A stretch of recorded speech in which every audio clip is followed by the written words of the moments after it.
तमाम मुअज़्ज़ज़ सामीन को अस्सलामु अलैकुम वरहमतुल्लाहि वबरकातुहू। मुअज़्ज़ज़ सामीन, हज़रत अब्दुल्ला बिन मासूद एक दिन मज़ाफ़ात कूफ़ा से गुज़र रहे थे। इनका गुज़र एक नाफरमानों के ग्रोह से हुआ जो शराब पी रहे थे और ज़ादान नामी एक गवैया डोल पर हाथ मार मार कर इंतहाई खूबसूरत आवाज़ में गा रहा था।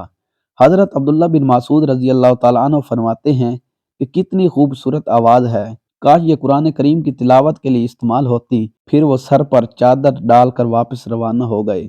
ज़ादान ने जब आपको देखा तो लोगों से पूछा, ये कौन है?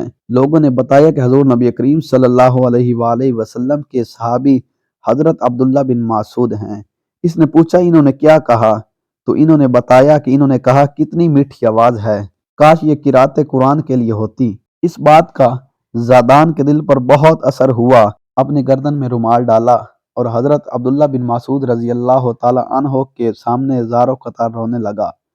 हज़रत अब्दुल्ला बिन मासूद ने इसे गले लगा लिया और दोनों गिरिया जारी करने लगे। हज़रत अब्दुल्ला बिन मासूद रज़ी अल्लाह तआला अन्हु रोते हुए फरमाते हैं कि मैं ऐसे शख्स को क्यों न महबूब समझूं जिसे अल्लाह सुब्हानहू व तआला ने महबूब बना लिया हो। ज़ादान ने वहीं इनके हाथों पर अपने सारे गुनाहों की तौबा की और हज़रत अब्दुल्ला बिन मासूद की सोबत इख्तियार कर ली और कुरान करीम के साथ साथ इन्होंने दीगर अलूम भी सीखे ताकि आने वाले वक्त में इल्म के इमाम बन गए। हज़रत अब्दुल्ला बिन मासूद की कई रवायात हज़रत ज़ादान से मरवी हैं। मुअज़्ज़ज़ सामीन, अगर आपको ये वीडियो अच्छी लगी हो तो इस वीडियो को लाजमी लाइक और शेयर कीजिएगा। अल्लाह रब्बुल इज़्ज़त आपका हामी और नासिर हो।